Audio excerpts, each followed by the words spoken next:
ನನ್ನ ಕತೆ ನಿಮ್ಮ ಭಾವ ಚಾನಲ್ಗೆ ಸ್ವಾಗತ. ಈ ಹೃದಯ ಗೀತೆ ನಿನಗಾಗಿ. ಸಂಚಿಕೆ 99. ನಿನಗೇನೋ ಆಗಿಲ್ಲ ತಾನೆ ಕೇಶು? ಭಯದಿಂದ ಕೇಳಿದ ಶಿವ. ಎದುರಿಗೆ ಕೇಶವ ಕುಳಿತಿದ್ದ ಮಂಚದಲ್ಲಿ. ಹೋಟೆಲೊಂದರ ರೂಮ್ ಅದು. ಇಬ್ಬರೂ ಇದ್ದದ್ದು. ಅವನ ಹಣೆಗೆ ಪೆಟ್ಟು ಬಿದ್ದಿತ್ತು. ರಕ್ತ ಸಣ್ಣದಾಗಿ ಜಿನುಗಿ ಒಣಗಿತ್ತು. ಅದೇ ನೋವಲ್ಲಿ ಪ್ರಜ್ಞೆ ತಪ್ಪಿದವ ಶಿವ ಬಂದು ಎಚ್ಚರಿಸಿದಾಗ ಎದ್ದು ಕುಳಿತಿದ್ದ. ಮಂಚದ ಕೆಳಗೆ ಹಗ್ಗ ಬಿದ್ದಿತ್ತು. ಅದು ಹಿಂದಿನ ದಿನ ಶಿವ ಶಾನ್ ಕೈಯಲ್ಲಿ ನೋಡಿದ್ದ ಹಗ್ಗವೇ. ಜೊತೆಗೆ ಅಲ್ಲಲ್ಲಿ ಗಾಜಿನ ಚೂರುಗಳು ಬಿದ್ದಿದ್ದವು. ಅದು ಗ್ಲಾಸ್ ಒಡೆದದ್ದು ಎಂದು ಗೊತ್ತಾಗುತ್ತಿತ್ತು. ಏನಾಗಿಲ್ಲ ಎಂದ ಕೇಶವ ತಲೆ ಹಿಡಿದ. ನಡಿ, ಒಂದ್ಸರಿ ಆಸ್ಪತ್ರೆಗೆ ಹೋಗಿ ಚೆಕ್ ಮಾಡಿಸೋಣ ಎಂದ ಶಿವ ಅವನ ಕೈ ಹಿಡಿದ. ಅವನ ಭಯ ಮಾತಲ್ಲಿತ್ತು. ಕೇಶವನೆಂದರೆ ಜೀವ. ಅವನಿಗೇನಾದರೂ ಆದರೆ ಇವ ಸಹಿಸುವನೇನು? ಅದೆಲ್ಲ ಏನೂ ಬೇಡ ಶಿವ, ತೊಂದರೆ ಏನಾಗಿಲ್ಲ ಎಂದ ಕೇಶವ ಮಂಚದಿಂದ ಕೆಳಗಿಳಿದ. ಇಲ್ಲ, ನಾನು ಕೇಳೋದಿಲ್ಲ, ಬಾ ನೀನು ಎಂದವ ಅವನನ್ನು ಕರೆದುಕೊಂಡು ಆಸ್ಪತ್ರೆಗೆ ನಡೆದಿದ್ದ ನೇರವಾಗಿ. ಡಾಕ್ಟರ್ ಏನೂ ತೊಂದರೆ ಇಲ್ಲ ಎಂದು ಹಣೆಗಾದ ಗಾಯಕ್ಕೆ ಚಿಕ್ಕ ಬ್ಯಾಂಡೇಜ್ ಅಂಟಿಸಿದ್ದರು. ಆಗ ಸಮಾಧಾನವಾಗಿತ್ತು ಶಿವನಿಗೆ. ಈಗ ಹೇಳು, ಏನಾಯ್ತು ಅಂತ ಕೇಳಿದ ಶಿವ. ಮನೆಯ ದಾರಿ ಹಿಡಿದ ಬೈಕ್ ಹತ್ತಿ. ಕೇಶವ ಅವನ ಹಿಂದೆ ಕುಳಿತಿದ್ದ. ಕ್ಷೀರ ಕರದಲ್ಲಿಯೇ ಹೋಗಿದ್ದೆ.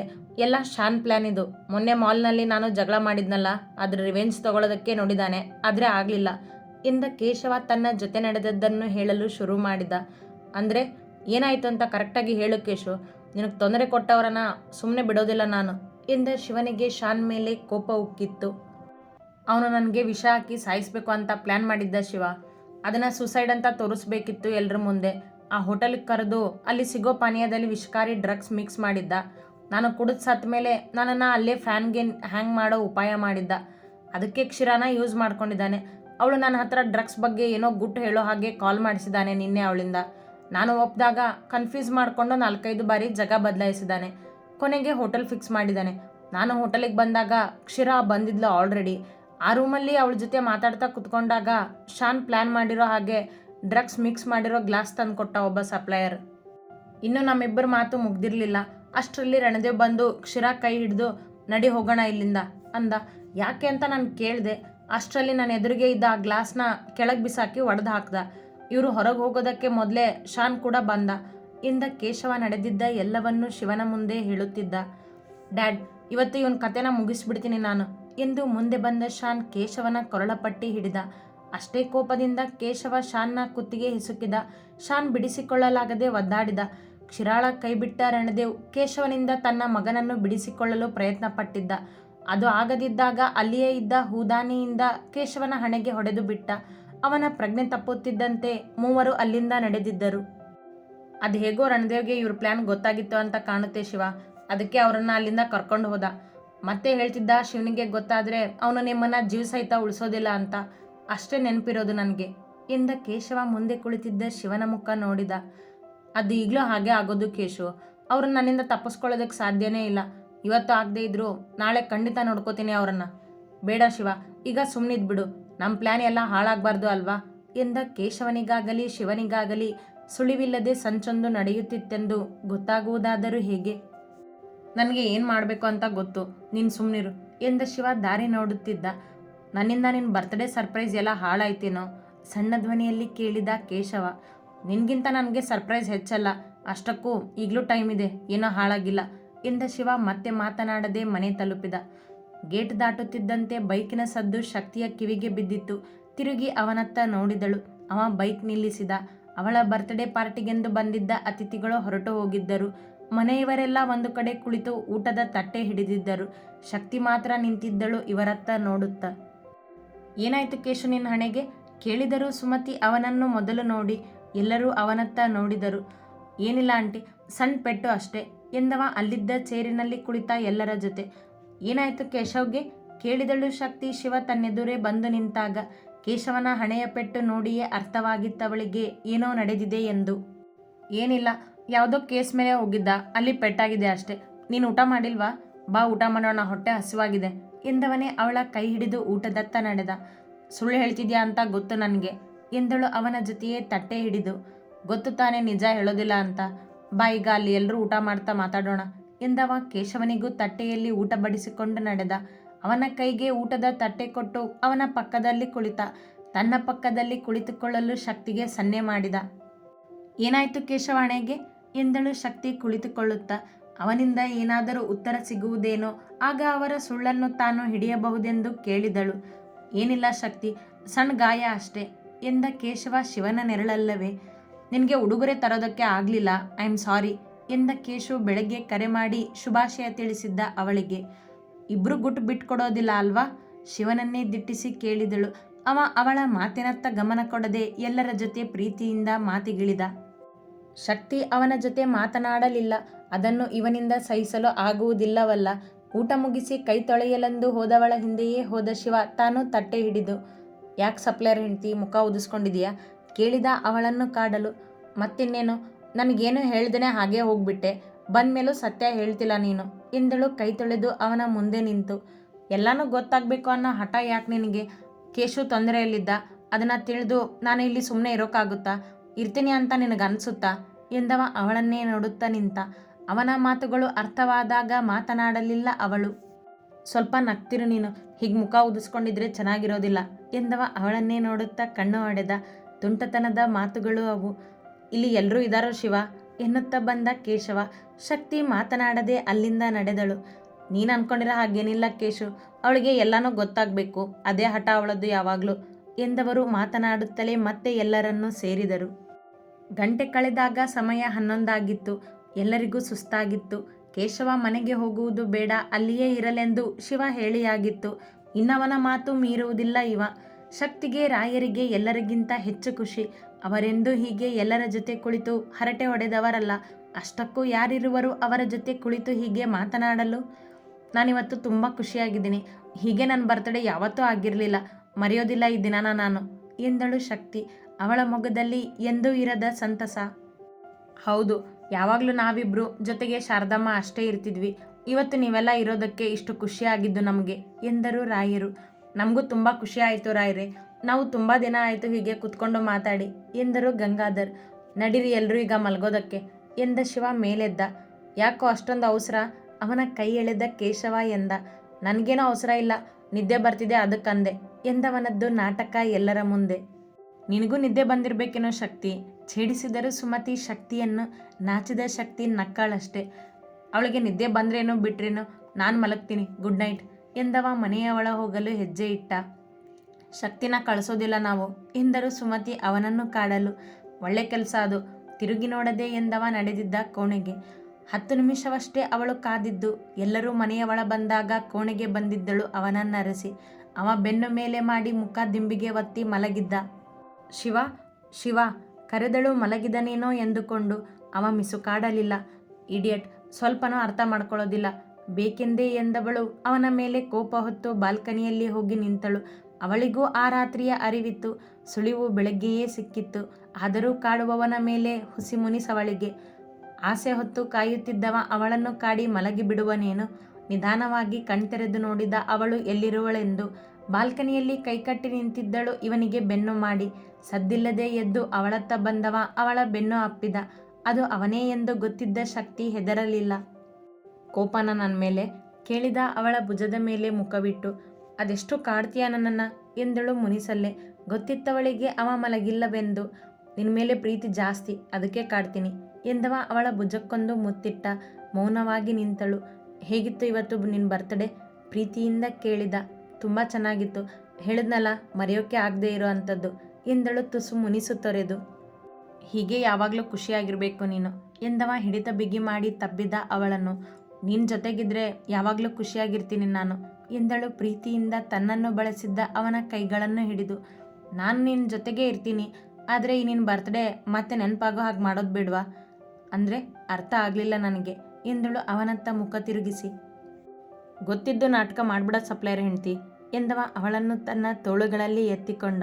ಕ್ಷಣ ಹೆದರಿದ ಶಕ್ತಿ ಅವನ ಕೊರಳನ್ನು ಬಳಸಿದಳು. ಕೋಣೆಯ ಒಳ ಬಂದು ಅವಳನ್ನು ಕೆಳಗಿಳಿಸಿದವ. ಈ ಶಿವಶಕ್ತಿ ಒಂದಾಗೋ ದಿನ ಇವತ್ತ್ಯಾಕಾಗಬಾರ್ದು ಎಂದ ಅವಳನ್ನೇ ದಿಟ್ಟಿಸುತ್ತ. ಅವನನ್ನೇ ನೋಡುತ್ತಿದ್ದವಳು. ಆ ದಿನಕ್ಕೋಸ್ಕರ ನಾನು ಕಾಯ್ತಿದ್ದೀನಿ, ಆದರೆ ನೀನೇ ಎಂದು ಮಾತು ನಿಲ್ಲಿಸಿದಳು ಅಲ್ಲಿಗೆ ನಾಲಿಗೆ ಕಚ್ಚಿ. ಹೇಳು ಮುಂದೆ ನಾನೇ ಎಂದವ ಅವಳ ಸೊಂಟ ಬೆಳೆಸಿ ತನ್ನತ್ತ ಅವಳನ್ನು ಎಳೆದುಕೊಂಡ. ಶಕ್ತಿ ನಾಚಿ ಕಣ್ಣು ಕೆಳಗಿಳಿಸಿದಳು. ಈ ನಿನ್ನ ಅಂದ, ನಾನು ನಿನ್ನನ್ನು ನೋಡಿದ ಮೊದಲನೇ ದಿನಾನೇ ನಿನ್ನನ್ನು ಇಷ್ಟಪಡೋ ಹಾಗೆ ಮಾಡಿದೆ ಸಪ್ಲೈಯರ್ ಹೆಂಡ್ತಿ ಇನ್ನು ನೀನು ನನ್ನವಳೆ ಅಂತ ಅಂದಮೇಲೆ ನಾನು ಅವಸರ ಯಾಕೆ ಮಾಡಬೇಕು ಎಂದವ ಅವಳ ಕೆನ್ನೆ ಸವರಿದ ತನ್ನ ಕೈಗಳಿಂದ. ಅವನ ಸ್ಪರ್ಶಕ್ಕೆ ಸೋಲದೆ ದಾರಿ ಇರಲಿಲ್ಲ ಶಕ್ತಿಗೆ. ಅವಳ ತುಟಿಯತ್ತ ಬಾಗಿದವ ಅಪ್ಪಣೆ ಇಲ್ಲದೆ ಮುತ್ತಿಟ್ಟ ತನ್ನ ತುಟಿಗಳನ್ನು ಅವಳಿಗೊಪ್ಪಿಸಿ. ಅವನ ಎದೆಯ ಮೇಲಿನ ಅಂಗಿ ಹಿಡಿದಿದ್ದ ಶಕ್ತಿಯ ಕೈಗಳು ಮೈಗೇರಿದ ಬಿಸಿಗೆ ಹಿಡಿತ ಬಿಗಿ ಮಾಡಿದವು. ಅವಳ ಮೊಗವನ್ನು ತನ್ನ ಬೊಗಸೆಯಲ್ಲಿ ಹಿಡಿದು ನಿಂತ ಮುತ್ತಿನ ಮತ್ತಲ್ಲಿ. ಎಷ್ಟೋ ದಿನಗಳಿಂದ ಕಾದಿದ್ದ ದಿನ ಈಗ ಒದಗಿದಾಗ ಶಕ್ತಿಯ ಮನ ತುಂಬಿ ಬಂದಿತ್ತು ಖುಷಿಗೆ. ತನ್ನನ್ನು ಅವನಿಗೊಪ್ಪಿಸಲು ಎಂದೋ ಸಜ್ಜಾಗಿದ್ದವಳು ತನ್ನ ಅದರಗಳ ಸಿಹಿಯನ್ನು ಅವನಿಗೆ ನೀಡುತ್ತಿದ್ದಳು. ಇನ್ನೇನು ಮೈಮರೆಯಲು ಸಜ್ಜಾಗಿದ್ದವರನ್ನು ಎಚ್ಚರಿಸಿದ್ದು ಬಾಲ್ಕನಿಯಿಂದ ಬೀಸಿ ಬಂದ ತಂಪಾದ ಗಾಳಿ. ಅದಕ್ಕೂ ಲೆಕ್ಕಿಸದೆ ಅವಳ ಮೊಗ ಮುದ್ದಿಸುತ್ತಿದ್ದವ ತನ್ನ ಕೈಯಿಂದ ಅವಳ ಎದೆಯ ಮೇಲಿದ್ದ ಸೆರಗನ್ನು ಜಾರಿಸಿದ. ಭುಜದ ಮೇಲೆ ಬಂದೆ ಆಗಿದ್ದನ್ನು ಬಿಡಿಸಿ. ಶಕ್ತಿ ನಾಚಿ ಎದೆಯ ಮೇಲೆ ಕೈ ಹಿಡಿದು ನಿಂತಳು ಸೆರಗು ಜಾರದಂತೆ. ಇಷ್ಟೊಂದು ನಾಚಿಕೆನ ಶಕ್ತಿ ಎಂದವ ತನ್ನ ಶರ್ಟಿನ ಗುಂಡಿಗಳನ್ನು ಬಿಚ್ಚುತ್ತಾ ಬಾಲ್ಕನಿಯ ಕದ ಮುಚ್ಚಿ ಕಿಟಕಿಗಳ ಕರ್ಟನ್ ಎಳೆದು ಅವಳತ್ತ ಬಂದು ನಿಂತು ಶರ್ಟ್ ತೆಗೆದು ಅಲ್ಲಿಯೇ ಮಂಚದ ತುದಿಗೆ ಇಟ್ಟ. ಕೆನ್ನೆಯ ರಂಗೇರಿಸಿಕೊಂಡು ನಿಂತಿದ್ದ ಶಕ್ತಿ ಅವನತ್ತ ನೋಡಲಿಲ್ಲ. ಅವಳ ಕೆನ್ನೆಯನ್ನು ನಿಧಾನವಾಗಿ ಸ್ಪರ್ಶಿಸಿದವ ಎದೆಯ ಮೇಲೆ ಅವಳು ಮುದುಡಿ ಹಿಡಿದಿದ್ದ ಸೆರಗನ್ನು ಬಿಡಿಸಿದ. ಅವಳೆದೆ ಬಡಿತ ಜೋರಾಗಿತ್ತು. ಅವನ ಸನಿಹ ಬೇಕಿತ್ತು. ಅವನತ್ತ ನೋಡಲಾಗದೆ ತಬ್ಬಿದಳು ಅವನನ್ನು ಬಿಗಿಯಾಗಿ. ಅವ ತನ್ನ ಕೈಗಳಲ್ಲಿ ಅವಳನ್ನೆತ್ತಿಕೊಂಡು ಮಂಚದಲ್ಲಿ ಮಲಗಿಸಿ ಅವಳ ಪಕ್ಕ ಮಲಗಿದ. ಶಕ್ತಿ ಅವನನ್ನೇ ನೋಡುತ್ತಿದ್ದಳು. ಅವ ಸೂರು ನೋಡುತ್ತಿದ್ದ ಅಂಗಾತ ಮಲಗಿ. ಅರ್ಥವಾಗದೆ ಅವನೆದೆಯ ಮೇಲೆ ಕೈ ಇಟ್ಟು ಅವನ ಮೇಲೆ ಬಾಗಿ ಅವನ ಹಣೆಗೆ ಮುತ್ತಿಟ್ಟು, ಏನಾದರೂ ಟೆನ್ಷನ್ ಇದೆಯಾ ಶಿವ? ಹಾಗೇನಾದರೂ ಇದ್ರೆ ಹೇಳು, ನಿನಗೋಸ್ಕರ ಕಾಯ್ತೀನಿ ನಾನು ಎಂದಳು ಅವನನ್ನೇ ನೋಡುತ್ತಾ ಪ್ರೀತಿಯಿಂದ. ಅವನಿಗೆ ಕೆಲಸದ ಬಗ್ಗೆ ಯಾವ ಯೋಚನೆ ಇರಲಿಲ್ಲ ಆ ಕ್ಷಣಕ್ಕೆ. ಅವಳ ಆಸೆಗಳನ್ನು ಮತ್ತೆ ನಿರಾಸೆ ಮಾಡಲು ಇಷ್ಟವಿರಲಿಲ್ಲ. ಇನ್ನು ನೀನು ಕಾಯ್ಬೋದು, ನಾನು ಕಾಯೋಕ್ಕಾಗೋದಿಲ್ಲ ಸಪ್ಲೈಯರ್ ಹೆಂಡ್ತಿ ಎಂದವ ಅವಳ ಬೆನ್ನು ಬಳಸಿ ಅವಳನ್ನು ಅಪ್ಪಿದ. ಅವನ ಪ್ರತಿಸ್ಪರ್ಶಕ್ಕೂ ನಾಚಿ ನೀರಾಗುತ್ತಿದ್ದ ಶಕ್ತಿ ಅವನನ್ನು ನೋಡಲಾಗದೆ ಕಣ್ಮುಚ್ಚಿದಳು. ತನ್ನ ಆಸೆಗಳನ್ನು ಬಲೆಯಂತೆ ಹರಡಿದ ಶಿವ ಅವಳನ್ನು ತನ್ನ ಪ್ರೀತಿಯೆಂಬ ಬಲೆಯಲ್ಲಿ ಬೀಳಿಸಿಕೊಂಡಿದ್ದ ಎಂದು. ಅವನ ಕೈಗಳು ತನ್ನ ಮೈತುಂಬ ಹರಡಿದಾಗ ಕಚಗಳು ಇಟ್ಟಂತಾಗಿ ಹೊರಳಾಡಿದ್ದಳು. ಅವಳನ್ನು ಬಳಸುತ್ತಾ ಮುದ್ದಿಸುತ್ತಲೇ ಇದ್ದವ ಅವಳುಡುಗೆಯನ್ನು ನೆಲಕ್ಕೆ ಸೇರಿಸಿದ್ದ. ಅವನ ಪ್ರೀತಿಯ ಆಟಕ್ಕೆ ನಾಚಿ ನೀರಾಗಿದ್ದವಳು ಹೊದಿಕೆಯಲ್ಲಿ ಅವನ ಜೊತೆ ಬಂದೆಯಾಗಿದ್ದಳು. ಯಾವಾಗಲೂ ಕೋಪದಲ್ಲಿ ಅವನಿಗೆ ರೇಗುವವಳು ಲೆಕ್ಕವಿಲ್ಲದಷ್ಟು ಮುತ್ತು ಕೊಟ್ಟಿದ್ದಳು ಅಂದು. ಅವಳನ್ನು ಕಾಡುವುದೇ ತನ್ನ ಆಟ ಮಾಡಿಕೊಂಡಿದ್ದ ಶಿವ ಅಂದು ಪ್ರೀತಿಯ ಆಟವಾಡಿದ್ದ ಅವಳ ಜೊತೆ. ಅದೆಷ್ಟೋ ದಿನಗಳ ಇಬ್ಬರ ಕಾಯುವಿಕೆ ಈಗ ಮುಗಿದಿತ್ತು. ತನ್ನಾಸೆ ಫಲಿಸಿತೆಂಬ ಖುಷಿ ಅವಳಿಗೆ. ಅವಳು ತನ್ನವಳೆಂಬ ಗರ್ವ ಅವನಿಗೆ. ಅವನ ನೋಟ ಸಹಿಸದ, ಅವನ ಸನಿಹ ಬಯಸದ ಸೊಕ್ಕಿನ ಹೆಣ್ಣು ಶಕ್ತಿ ಈಗವನ ಸ್ವತ್ತಾಗಿದ್ದಳು. ಅವಳ ಸೊಕ್ಕು ಅಹಂ ಕಂಡು ತನಗೆ ತಕ್ಕವಳಲ್ಲ ಎಂದುಕೊಂಡವ ಅವಳ ಹೆಣ್ತನದ ಒಡೆಯನಾಗಿದ್ದ. ಇಬ್ಬರಲ್ಲೂ ಆಸೆಗಳು ಸಾಕಷ್ಟಿದ್ದವು. ಗಡಿಯಾರದ ಮುಳ್ಳು ತಿರುಗಿದಂತೆ ಆಸೆಗಳ ಜೊತೆ ಬಯಕೆಗಳು ಹೆಚ್ಚಾಗಿ ಪ್ರೀತಿಯ ಹುಚ್ಚು ಹಿಡಿದಂತಾಗಿತ್ತು ಇಬ್ಬರಿಗೂ. ಅವಳನ್ನು ತನ್ನ ತುಟಿಗಳಿಂದಲೇ ಕೆಣಕಿದ ಶಿವನಿಗೆ ತನ್ನ ಕೈಗಳ ಹಿಡಿತದಿಂದಲೇ ಉತ್ತರ ಕೊಟ್ಟಿದ್ದಳು ಶಕ್ತಿ. ಆ ಏಸಿಯ ಚಳಿಯಲ್ಲೂ ಬೆವರಿದ್ದ ಇಬ್ಬರೂ ಹೊದಿಕೆ ಸರಿಸಲು ನಾಚಿಕೊಂಡಿದ್ದರು. ಅವಳು ನರಳದಂತೆ ಸಂಭಾಳಿಸಿದ ಶಿವ ಅವಳ ಕಣ್ಣಂಚಲ್ಲಿ ನೀರು ಜಿನುಗಿದಾಗ ಮಗುವಂತೆ ಅವಳನ್ನು ಅಪ್ಪಿದ್ದ. ಅವನನ್ನು ತನ್ನ ಮೈಗೆ ಅಂಟಿಸಿಕೊಂಡಿದ್ದ ಶಕ್ತಿ ಅವನ ಪ್ರೀತಿಯ ಮತ್ತಲ್ಲಿ ಮಿಂದೆದ್ದಳು. ಮಲಗುವುದೇ ಹೊತ್ತಾದಾಗ ಇವರ ಸರಸ ಸಲ್ಲಾಪ ಮುಗಿಯುವ ಹೊತ್ತಿಗೆ ಸಣ್ಣಗೆ ಚಳಿ ಶುರುವಾಗಿತ್ತು ಹೊರಗೆ. ಹೊದಿಕೆಯ ಕತ್ತಲಲ್ಲೇ ಇದ್ದವರು ಕೋಣೆಯ ಬೆಳಕನ್ನು ಆರಿಸಿದಾಗ ಬೆಳಗಾಗುವುದಕ್ಕೆ ಹೆಚ್ಚೇನೂ ಸಮಯವಿರಲಿಲ್ಲ. ಅವನೆದೆಗೆ ತಲೆಯಿಟ್ಟು ಮಲಗಿದ ಶಕ್ತಿಯ ಮುಖದಲ್ಲಿ ತೃಪ್ತಿಯ ಭಾವ. ಶಕ್ತಿಯ ಶಿವನಿಗೆ ಅವರಿಬ್ಬರ ಬಂಧ ಇನ್ನೂ ಗಟ್ಟಿ ಆಯಿತೆಂಬ ಖುಷಿ. ಇಬ್ಬರೂ ತೃಪ್ತಿಯಿಂದ ನಿದ್ದೆಗೆ ಜಾರಿದಾಗ ಬೇರೆ ಯಾವುದರ ಚಿಂತೆ ಇರಲಿಲ್ಲ. ಇಷ್ಟು ದಿನಗಳಿಂದ ಕಾದಿದ್ದ ಆಸೆಗಳ ಕಾಯುವಿಕೆ ಅಂತ್ಯವಾಗಿತ್ತು. ಇಬ್ಬರ ಪ್ರೀತಿಯ ಜೀವನ ಹೊಸ ಮುನ್ನುಡಿ ಬರೆದಂತಿತ್ತು. ಕಣ್ಣು ಬಿಟ್ಟವಳು ಶಿವನ ಕೈಗಳ ಬಂದಿಯಲ್ಲಿದ್ದಳು. ಇನ್ನು ಅರ್ಧ ಕಣ್ಣು ತೆರೆದು ಮಲಗಿದವ ಅವಳನ್ನು ತನ್ನೆದೆಯ ಮೇಲೆ ಅಪ್ಪಿ ಮಲಗಿದ್ದ. ಅವನಿಗೆ ಎಚ್ಚರ ಆಗಬಾರದೆಂದು ನಿಧಾನವಾಗಿ ಅವನಿಂದ ಬಿಡಿಸಿಕೊಳ್ಳಲು ನೋಡಿದವಳು ಅವನನ್ನು ಎಚ್ಚರಗೊಳಿಸಿದ್ದಳು. ಇನ್ನೂ ಸ್ವಲ್ಪ ಹೊತ್ತು ಮಲಗಬಾರ್ದ ಶಕ್ತಿ, ನಿದ್ದೆಯಲ್ಲೇ ಎಂದವ ಅವಳನ್ನು ಬಿಡದೆ ಅಪ್ಪಿದ ಮತ್ತೆ. ಟೈಮ್ ನೋಡು, ಅಲ್ಲಿ 9 ಗಂಟೆ ಆಗಿದೆ. ಎಲ್ಲರೂ ಏನು ಅನ್ಕೊಳ್ಳೋದಿಲ್ಲ ಶಿವ ಎಂದವಳು ಅವನಿಂದ ಬಿಡಿಸಿಕೊಳ್ಳಲು ನೋಡಿದಳು. ಏನು ಅನ್ಕೊಳ್ಳೋದಿಲ್ಲ, ಮಲ್ಗು ಎಂದವ ಅವಳನ್ನು ಪಕ್ಕದಲ್ಲಿ ಮಲಗಿಸಿ ಅಪ್ಪಿದ ಮತ್ತೆ. ಅಯ್ಯೋ ಬಿಡು ಶಿವ ಎಂದಳು ಅವನ ಬೆನ್ನು ಬಳಸಿ. ಅವಳ ಮಾತು ಅವ ಎಂದಾದರೂ ಕೇಳುವನೆ? ತನ್ನುಸಿರು ಅವಳ ಕೊರಳಿಗೆ ತಾಕುವಂತೆ ಮಲಗಿದವನನ್ನು ನೋಡುತ್ತಲೇ ಇದ್ದವಳ ಮೊಗದಲ್ಲಿ ನಾಚಿಕೆ ಇತ್ತು. ಇನ್ನು ಇಬ್ಬರ ಸನಿಹವಿನ್ನೂ ಬೆಚ್ಚಗಿತ್ತು. ಅವನನ್ನು ನೋಡುತ್ತಲೇ ಮನಸ್ಸಾದಾಗ ಅವನ ಕೆನ್ನೆಗೆ ಮುತ್ತಿಡುತ್ತಾ ಮತ್ತರ್ಧ ಗಂಟೆ ಕಳೆದ ಶಕ್ತಿ ಮೇಲೇಳಲು ನೋಡಿದಳು.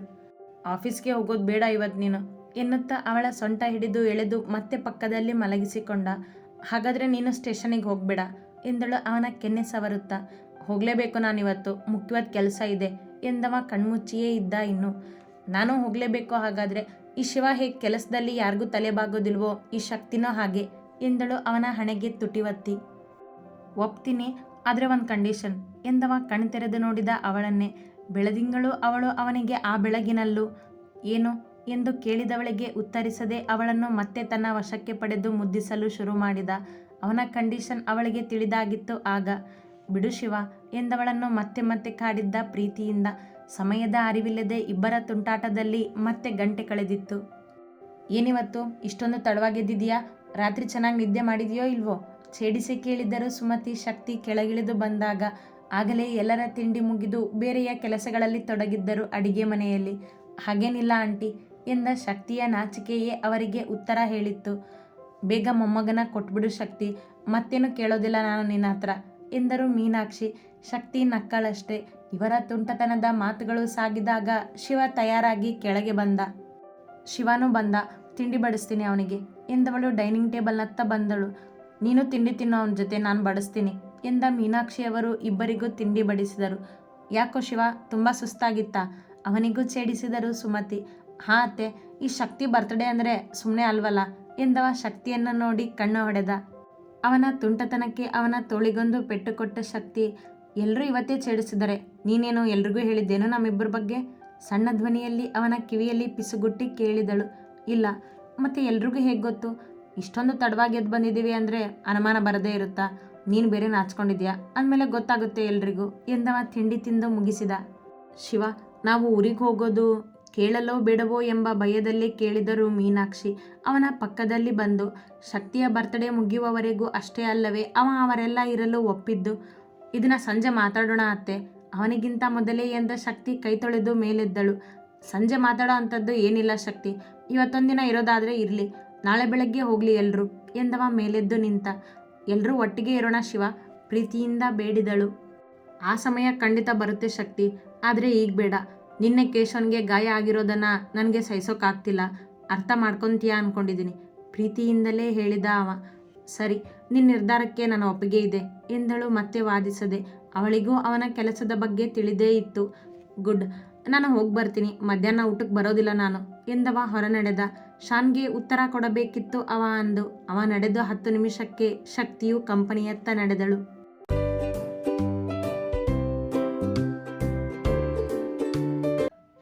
ಅತಿ ಹೆಚ್ಚಿನ ಕಥೆಗಳಿಗಾಗಿ ಹಿಂಬಾಲಿಸಿ ಪ್ರತಿಲಿಪಿ ಆ್ಯಪ್ನಲ್ಲಿ ಪ್ರತಿಮಾ SH ಅವರನ್ನು.